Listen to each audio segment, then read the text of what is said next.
এতদিন দূর থেকেই বন্যার্থদের সর্বাত্মক সহযোগিতা করে আসলেও এবার আর দূর থেকে নয়, স্বয়ং বন্যার্থদের পাশে গিয়ে দাঁড়ালেন ভোলা 1 আসনের সাবেক সংসদ সদস্য বিজেপির চেয়ারম্যান ব্যারিস্টার আন্দালিব রহমান পার্থ।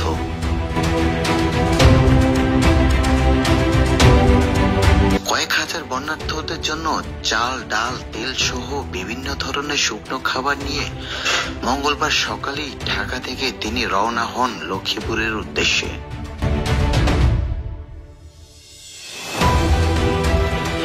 এরপর সেখানে পৌঁছে দিনভর তিনি লক্ষ্মীপুর জেলার বিভিন্ন এলাকায় হাজার হাজার বন্যার্থদের হাতে তুলে দেন চাল, ডাল, তেল সহ বিভিন্ন ধরনের শুকনো খাবার।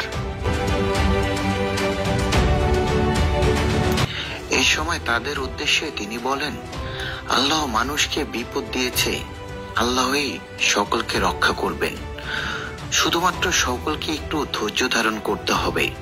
আমরা আশা করছি মহান আল্লাহ রাব্বুল আলামিন খুব শীঘ্রই সব ধরনের বিপদ থেকে এ দেশ এবং দেশের মানুষকে রক্ষা করবেন ইনশাআল্লাহ। News desk, SK TV news.